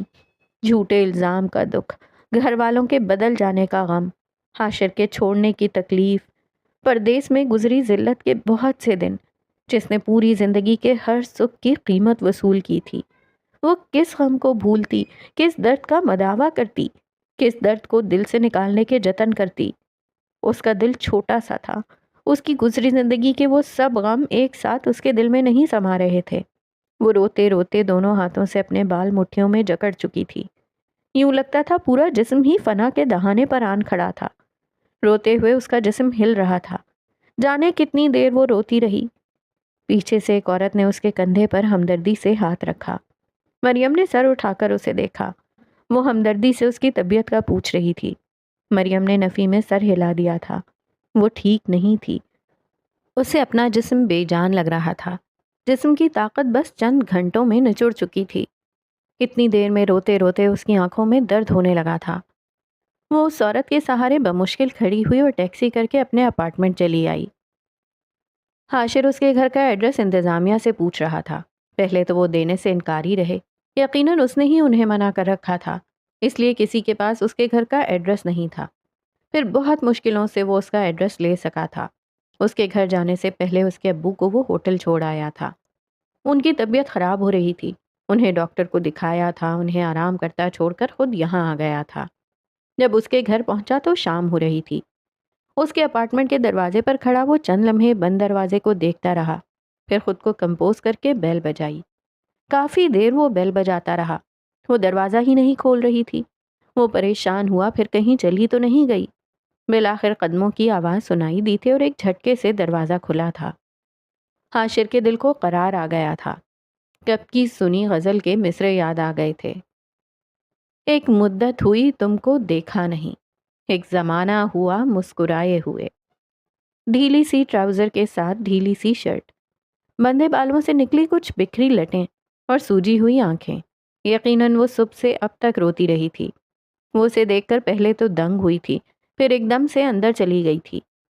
اب انہیں بھی معافی چاہیے ہوگی، وہ بڑبڑاتی جا رہی تھی۔ حاشر خود ہی اندر آ گیا تھا اور دروازہ بند کر دیا تھا۔ وہ چلتے ہوئے بیڈ روم کی طرف جاتی سیڑھیوں پر بیٹھ گئی تھی۔ حاشر نے تسلی سے اس کے اپارٹمنٹ کا جائزہ لیا۔ ایک چھوٹا سا مگر روشن اپارٹمنٹ تھا۔ ایک جانب چھوٹا سا بیڈ روم تھا جس پر 5 سیڑھیاں چڑھ کر جانی پڑتی تھیں۔ اس کی پارٹیشن ایک گلاس سے کی گئی تھی جس پر ابھی پردے ہٹے ہوئے تھے اور بیڈ کی بکھری چادر نظر آ رہی تھی۔ پھر اس کے سامنے چھوٹا سا ڈرائنگ روم پلس سٹنگ روم تھا اور اس کے سامنے والی دیوار گلاس وال تھی جس کے ایک کونے سے پردے ہٹے ہوئے تھے۔ دوسرے کونے میں چھوٹا سا کچن اور وہاں رکھی ڈائننگ ٹیبل اور اس کے گرد رکھی 2 کرسیاں۔ اس کے سامنے چھوٹی سی لائبریری تھی۔ وہ چھوٹا سا اپارٹمنٹ تھا مگر مکمل تھا اور خوبصورتی میں اپنی مثال آپ تھا۔ مریم سوجی ہوئی آنکھوں سے اسے جائزہ لیتے دیکھ رہی تھی۔ وہ وہی تھا۔ گاڑی سے ٹیک لگائے کھڑا رہا تھا اور وہ اس کے سامنے سے گزر گئی تھی۔ بہت خوبصورت اپارٹمنٹ ہے، یہ میرا گھر ہے، وہ جتاتے لہجے میں بولی۔ حاشر اس کی طرف متوجہ ہوا۔ اس کی سوجی آنکھوں نے توجہ کھینچ لی تھی۔ وہ چلتا ہوا اس کے سامنے جا کھڑا ہوا۔ وہ چوتھی سیڑھی پر بیٹھی آنکھوں میں سختی بھرے اسے ہی دیکھ رہی تھی۔ حاشر نے گہری سانس لی۔ کیسی ہو؟ جس کام کے لیے آئے ہیں وہ کریں نا، اس نے طنز کیا۔ کس کام کے لیے آیا ہوں؟ وہ اسی طرح اسے ہی دیکھے جا رہا تھا۔ آپ کو بھی معافی تلافی چاہیے ہوگی تاکہ سکون سے رہ سکیں، تو شروع کریں اپنا کھیل۔ سوچ لو کہیں ایسا نہ ہو تمہیں ہی معافی مانگنی پڑ جائے۔ وہ ایک ایک لفظ چباتا اس سے 2 قدم نیچے بیٹھ گیا تھا۔ پاؤں زمین پر ہی تھے، رخ موڑ کر سیڑھیوں کی گرل سے ٹیک لگا لی تھی۔ واہ کیا ہی خوش فہمیاں ہیں، میں آپ سے معافی مانگوں گی؟ کیوں مانگوں گی میں معافی؟ ہاں؟ وہ بھڑک اٹھی تھی۔ حاشر نے واضح محسوس کیا تھا۔ وہ اس بات سے بے پرواہ تھی کہ وہ اس کے سامنے بغیر دوپٹے کے بیٹھی ہے۔ کچھ تھا اس کے انداز میں، غصہ اور حقارت۔ ہاں حقارت بھی تھی۔ وہ اسے بے وفا سمجھ رہی تھی۔ وہ اس پر اپنا سارا غصہ نکالنا چاہتی تھی، برسوں کا دبا غصہ، مشکل وقت میں ساتھ چھوڑنے کی تکلیف آنکھوں میں واضح تھی۔ حاشر نے ہاتھ بڑھا کر اس کا ہاتھ تھامنا چاہا۔ اس نے غصے سے ہاتھ چھڑا لیا تھا۔ تیزی سے نین کٹورے بھرنے لگے تھے۔ کوئی ضرورت نہیں مجھے ہاتھ لگانے کی، اب روتا دیکھ کر ہمدردی ہو رہی ہے؟ اس وقت کہاں تھے؟ کیوں چھوڑ دیا تھا؟ وہ رو پڑی تھی۔ جلتی آنکھوں میں پھر سے پانی آ جانے کی وجہ سے تکلیف بڑھ گئی تھی۔ حاشر اٹھ کر اس کے ساتھ بیٹھ گیا۔ نہیں چھوڑا تھا تمہیں، کیسے چھوڑ سکتا تھا؟ مریم نے روتے ہوئے اس کے کندھے پر سر رکھ لیا تھا۔ آج ہی سارے ضبط ختم ہونے تھے۔ برسوں بعد رونے کے لیے کوئی کندھا دستیاب ہوا تھا۔ وہ سالوں سے اکیلے روتی آئی تھی۔ روتے ہوئے پھر سے اس کی ہچکیاں بن گئی تھیں۔ بہت مشکل دن تھا۔ آج ہی ضبط کے سارے بندھن ٹوٹنے تھے۔ اس کا جسم کانپ رہا تھا، برسوں کی تکلیف تھی۔ حاشر نے اسے سکون سے رونے دیا، اس کے کندھے کے گرد اپنے بازو کا تحفظ بنائے اس کے کندھے کو تھپک رہا تھا۔ جب اسے روتے ہوئے احساس ہوا کہ حاشر کے کندھے پر سر رکھے رو رہی ہے، ایک دم سے پیچھے ہوئی تھی اور دونوں ہاتھوں سے آنکھیں صاف کی اور گالوں کو بھی صاف کیا۔ وہ اسے ہی دیکھ رہا تھا۔ مریم نے نظر اٹھا کر اسے دیکھا۔ وہ اب اس کا شوہر نہیں تھا۔ کاش کہ مر جاتا جب اس کا نہیں تھا تو۔ اسے پھر سے رونا آیا۔ وقت نے اس کے بہت سے ناقابل تلافی نقصان کیے تھے۔ اس کی پھر سے بھرتی آنکھوں کو دیکھ کر حاشر نے فوراً وارننگ دی، بس کرو اب، بہت رو لیا۔ حاشر کے ضبط کی داد دینی چاہیے تھی۔ وہ پرسکون تھا۔ پہلی بات یہ بتاؤ تم گھر سے نکل کر میرے پاس کیوں نہیں آئی تھیں؟ اب اس نے اپنا رجسٹر کھول لیا تھا۔ طلاق کے بعد کوئی گنجائش بچتی ہے؟ مریم نے الٹا سوال کیا۔ تم نے طلاق نامہ خود پڑھا تھا؟ کیوں پڑھتی میں جب معلوم تھا؟ 2 دن پہلے آپ کی والدہ نے فون کر کے سب کہہ دیا تھا، پھر آپ کے پیپرز کو پڑھنے کی گنجائش بچتی تھی؟ حاشر نے افسوس سے اسے دیکھتے ہوئے کوٹ کی اندرونی جیب سے فولڈ کیا ہوا وہ لفافہ نکالا۔ اسے پڑھو، یہی کاغذ تھے نا؟ پڑھو اور بتاؤ کیا ہے یہ۔ اور پڑھنے کے بعد جو مریم کے چہرے کے تاثرات تھے وہ کسی طور نظر انداز کیے جانے کے قابل نہیں تھے۔ حاشر نے واضح خوشی دیکھی تھی۔ تم نے پاکستان کیوں چھوڑا تھا؟ حاشر اس سے ایک ایک چیز کا حساب لینے والا تھا۔ مریم نے چہرے پر ہاتھ پھیر کر خوشی کے اس تاثر کو حاشر سے چھپانا چاہا۔ حاشر نے اس کے دونوں ہاتھ پکڑ لیے۔ مریم نے نظریں اپنے پیروں پر ٹکا لی تھیں۔ خود پر اتنا غصہ آنے لگا۔ بھلا کیا ضرورت تھی اسے بن کہے معاف کرنے کی؟ جی، حاشر نے معافی نہیں مانگی تھی اور وہ اسے پھر بھی معاف کر چکی تھی، اور اب اس وقت اس کے سامنے کھڑی شرما رہی تھی۔ ڈوب کے مر جاؤ مریم، وہ خود کو سنا رہی تھی۔ وہ اس کا ہاتھ پکڑے اسے صوفوں کی جانب لے آیا تھا۔ کچھ پوچھا ہے تم سے؟ حاشر نے بات دہرائی۔ پاکستان میں نہیں رہ سکتی تھی، اگر رہتی تو کہیں چھپ کے۔ مجھے وہاں سے نکلنے کے بعد ایک اچھی اور مکمل زندگی گزارنی تھی، یوں چھپ چھپا کے نہیں۔ ساری دنیا کے لیے مجرم تھی مگر اپنے لیے تو نہیں تھی۔ میں تو جانتی تھی کہ میں بے گناہ ہوں، میرے لیے یہی کافی تھا۔ میرے لیے اپنے حق میں اپنی گواہی بھی کافی تھی، اور جب بے گناہ تھی تو میں اچھی زندگی ڈیزرو کرتی تھی جو پاکستان میں ناممکن تھی۔ بولتے ہوئے پھر سے اسے وہ دن یاد آنے لگے تھے۔ مریم نے اپنے پردیس کے ذکر کو مختصر کرنا چاہا تھا، مگر حاشر ایک ایک بات پوچھتا رہا اور مریم خود پر قابو پائے اسے سب سناتی رہی۔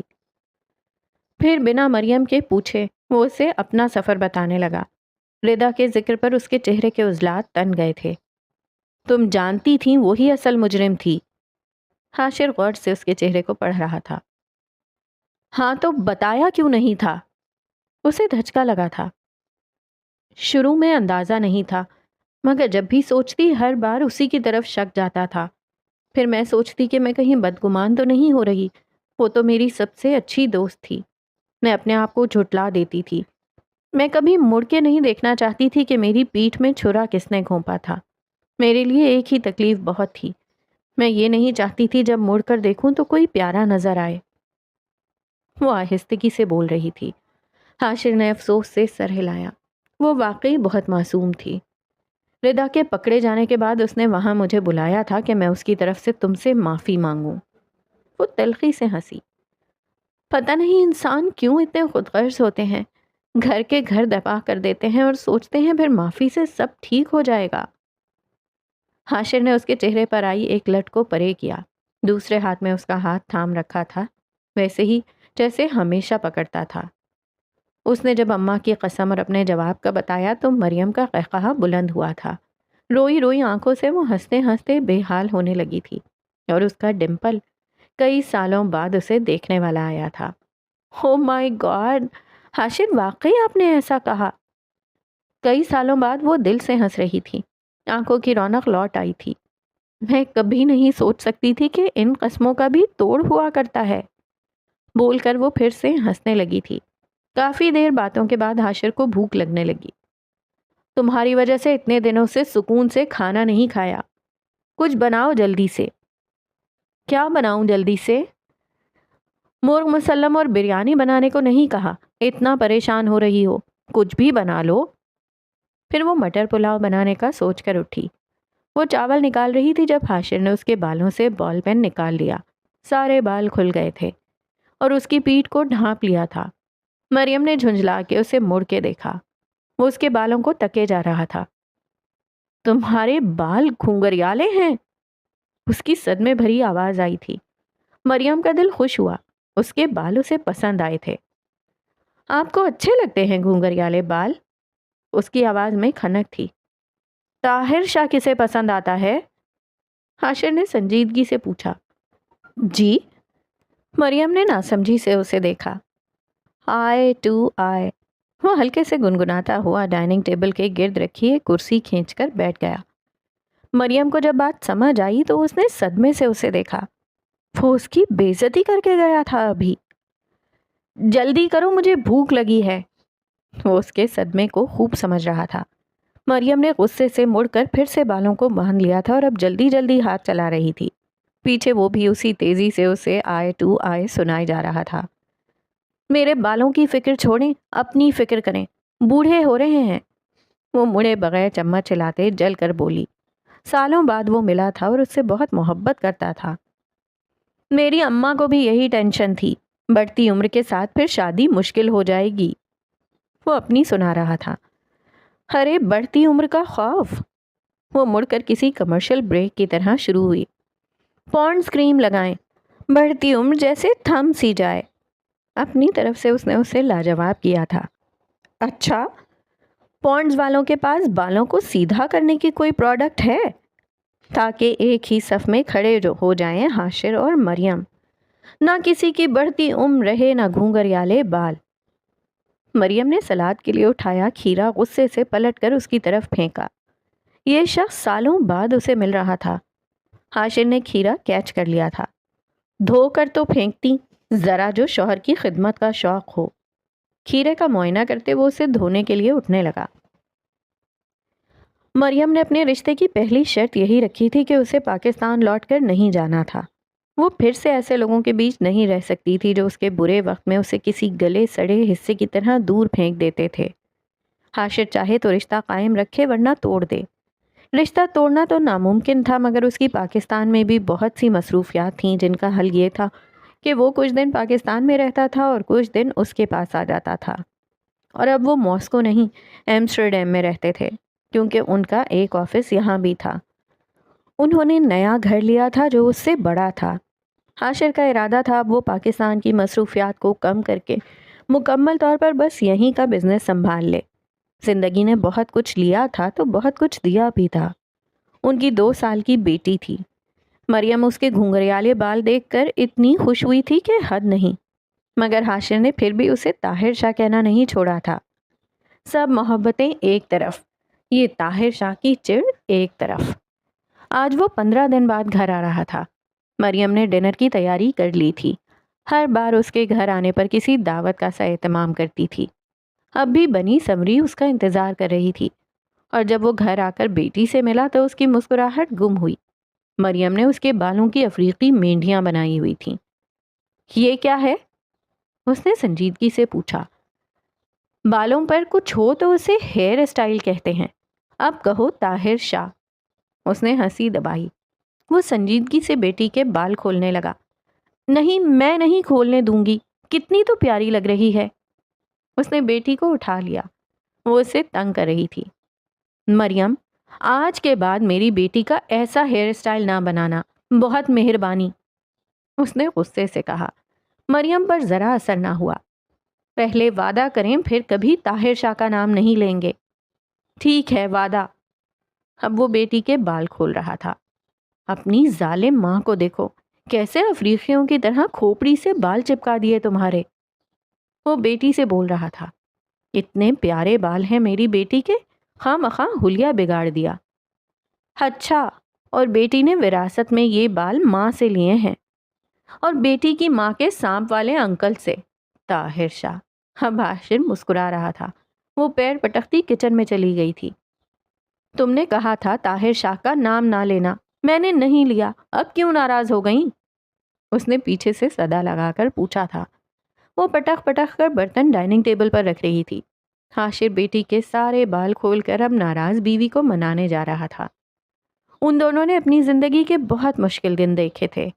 ایک نے اپنا ایمان جیتا تھا اور دوسرے نے وفا کی نئی مثال قائم کی تھی۔ وہ دونوں ایک دوسرے کے لیے پرفیکٹ میچ تھے، بیسٹ کپل۔ تو یہاں ختم ہوتا ہے میمونہ نصر اللہ کا بہت خوبصورت سا ناول میں ایک جگنو۔ اور شروع سے میں یہ سوچ رہی تھی کہ اس ناول کا نام میں ایک جگنو ہے کیوں؟ تو ان دا اینڈ جو مجھے سمجھ آیا، لگتا ہے کہ مریم ایک جگنو کی طرح چمک رہی ہے ان لڑکیوں کے لیے جو ڈپریس ہو جاتی ہیں۔ اپنے مسئلوں کو حل کرنے کے لیے وہ اپنے گھر والوں کی طرف یا اپنے سے جڑے مردوں کی طرف دیکھ رہی ہوتی ہیں، اور اگر ان کو وہاں سے ویلیڈیشن نہ ملے تو وہ مایوس ہو جاتی ہیں۔ انہیں کبھی یہ نہیں فیل ہوتا کہ اپنی نظر میں خود کا ٹھیک ہونا بہت اہمیت رکھتا ہے۔ چاہے ساری دنیا آپ کو غلط سمجھے، لیکن اگر آپ اپنی نظر میں ٹھیک ہیں تو آپ ٹھیک ہیں۔ کسی اور کی ویلیڈیشن ضروری نہیں ہے۔ ہاں، یہ ضرور ہے کہ اپنے گھر والوں کا ساتھ اور اپنے سے جڑے مردوں کا ساتھ کسی کے لیے بھی بہت امپورٹنٹ ہوتا ہے، لیکن اگر ایسا نہیں ہے، زندگی نے آپ کو اس آزمائش میں ڈال ہی دیا ہے، تو ایسا نہیں ہے کہ آپ ختم ہو گئے۔ آپ کی اپنی ایک شناخت ہے، آپ کی عزت آپ کے لیے بہت ضروری ہے۔ ضروری نہیں ہے کہ کسی مرد کے لیے ہی آپ کی عزت ضروری ہے، آپ کے بھائی کے لیے، آپ کے شوہر کے لیے، آپ کے بیٹے کے لیے، لیکن آپ کے اپنے لیے بھی آپ کی عزت بہت ضروری ہے۔